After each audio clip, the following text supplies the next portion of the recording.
கூட்டம் பெரிய கூட்டம், அதை மறுக்க முடியாது. கூட்டத்துக்கு ஒரு எனர்ஜி இருக்குன்றதையும் மறுக்க முடியாது. அது தானா ஒரு ஆர்வத்தோடு வந்த கூட்டம் என்பதை நான் முழுமையாக ஏற்றுக்கொள்கிறேன்.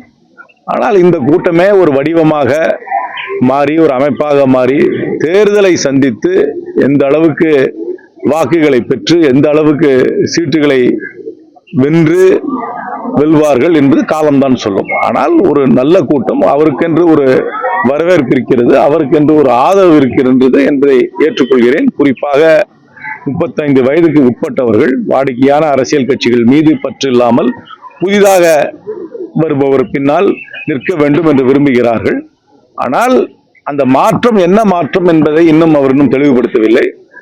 அவர்கள் ஆட்சிக்கு வந்தால் என்ன செய்வார்கள், மாற்றமாக என்ன செய்வார்கள் என்பது தெளிவுபடுத்தவில்லை. அது போக போக தெளிவுபடுத்தலாம், தெளிவுபடுத்தாமலும் இருக்கலாம். ஆனால் அவர்களுக்கென்று ஒரு ஆதரவு இருக்கிறது. அந்த ஆதரவு வடிவமாக மாறி ஒரு தேர்தலை சந்திக்கின்ற அமைப்பாக எப்படி உருவெடுக்கும் என்று என்னால் இன்றைக்கு சொல்ல முடியாது. எந்த ஒரு அரசாங்கமாக இருந்தாலும் நிறை குறைகள் இருக்கத்தான் செய்யும்.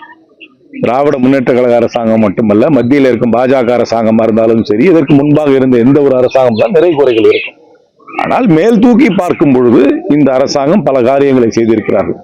மகளிர் உரிமை தொகை என்பது பெரும்பாலான மகளிருக்கு போய் சேர்ந்திருக்கிறது. சிலருக்கு, ஒரு சிலருக்கு விட்டு போயிருக்கலாம். அதற்கு பல காரணங்கள் இருக்கலாம். அதற்காக தான் இப்பொழுது முகாம்களை நடத்தி அதற்காக தீர்வு காணுவதற்காக முயற்சி எடுத்துக் கொள்கிறார். ஆனால் இது ஒரு யூனிவர்சலா, அது ஒரு சக்சஸா அப்படின்னு தூக்கி நீங்க நிறுத்தி பார்த்தீங்கன்னா அது யூனிவர்சல் சக்சஸ் தான். அதுல நிச்சயமாக எந்த ஒரு கவர்மெண்ட் ப்ரோக்ராமா இருந்தாலும் அதுல 100% போய் கம்ப்ளீட்டா எல்லா ப்ரோக்ராம்லயும் பெனிஃபிஷரி போய் சேர்றதே கிடையாது.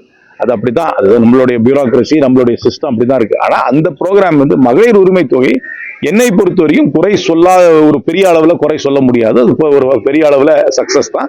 இன்னும் நிறைய பேருக்கு பேர் தங்களுக்கு வரல, என் பேர் விட்டு போயிருக்குன்னு சொல்றாங்க. அது அவங்க ஓஏபி வாங்கியிருக்கலாம், இல்லைன்னா அவங்களுக்கு சொத்து இருக்கலாம், இல்ல 2 வீலர் இருக்கலாம். அந்த கிரைட்டீரியெல்லாம் இருக்கு. அதுக்கு தான் இப்ப கேம்ப் நடத்தியிருக்காங்க. அதுல அவங்க தீர்வு காண்பார்கள் என்று நம்புகிறேன். 2026 சட்டமன்றத்துல விஜயோட வருகை இந்தியா கூட்டணிக்கு பாதிப்பு ஏற்படுத்தும். எல்லா பக்கத்துல இருந்தும் வாக்குகள் கொஞ்சம் சிதறும் என்பதுதான் என்னுடைய கணிப்பு. அது ஒரு பக்கத்துல இருந்து மட்டும்தான் வாக்குகள் போகல.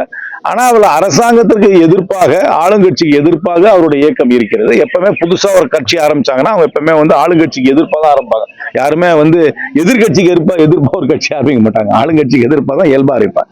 அதனால அந்த எதிர் அணியில விழ வேண்டிய வாக்குகள் சிதறதுக்கு வாய்ப்பு இருக்குது. தலைவர் ஏற்கனவே சொல்லியிருக்காரு, இந்த கூட்டணி வரவர்களுக்கு அமைச்சரவையில் இடம் கிடைக்கும். நீங்க ஒரு வருஷத்துக்கு முன்னாடி நிர்வாகிகள் கூட்டத்தில் காங்கிரசும் அமைச்சரவையில் இடம் கிடைக்க வேண்டும். எங்களுடைய இயக்கம் என்பது 1967 இருந்து இருக்கிற இயக்கம். நேற்று இன்னைக்கு வந்த இயக்கம் கிடையாது. 1967 இருந்து இருக்கிற இயக்கம். எங்களுக்கு என்று வேற நிபந்தனைகள் எல்லாம் இருக்கு. நாங்க இந்தியா கூட்டணிக்கு இந்திய அளவுல தலைமை தாங்குறோம். அதுல முக்கியமான கட்சியாக திராவிட முன்னேற்ற கழகம் இருக்கிறது. எங்கள் தலைமைக்கும் தமிழ்நாடு முதல்வருக்கும் நல்ல உறவு இருக்கிறது. நாங்கள் எடுக்கும் தேசிய அளவிலான கருத்துக்களுக்கு, பிரச்சனைகளுக்கு உறுதுணையாக முதலமைச்சர் இருக்கிறார். முதலமைச்சர் அவர்களுக்கு ஒரு நல்ல பெயர் இருக்கிறது. அதனால் நாங்கள் இந்தியா கூட்டணியில உறுதியாக இருக்கிறோம். காங்கிரஸ் அமைச்சர்களை கேட்டிருந்தீங்கல்ல, அது பார்ப்போம். தேர்தல் நேரத்தில் எத்தனை சீட்டு ஜெயிக்கிறோம், யார் எத்தனை ஜெயிக்கிறாங்க, தேர்தல் முடிவுகளை பொறுத்து அந்த முடிவு எடுக்கலாம். அது கடந்த ஒரு முறை 2006 அந்த மாதிரி வாய்ப்பு வந்தது. அதை நாங்கள் பயன்படுத்திக் கொள்ளவில்லை. அதே வாய்ப்பு 2026 வருதா இல்லையான்னு இன்னைக்கு சொல்ல முடியவில்லை. ஆனா கூட்டணியை பொறுத்த வரைக்கும் இந்தியா கூட்டணி வலுவாக இருக்கிறது. மணிப்பூர் பிரதமர் சென்றிருக்காரு, எப்படி பாக்குறீங்க? இப்போதான் போனாரு, 2 வருஷமா போகவே இல்லை. இப்போவாது போனாரு. அங்க இருக்கிற இன கலவரத்துக்கு முழு தீர்வு வரவில்லை.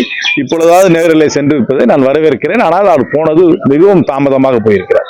பிளே ஸ்டோர் மற்றும் ஆப் ஸ்டோரில் இருந்து பாலிமர் செயலியை QR கோடு மூலம் பதிவிறக்கம் செய்யுங்கள். செய்திகளை உடனுக்குடன் பெறுங்கள்.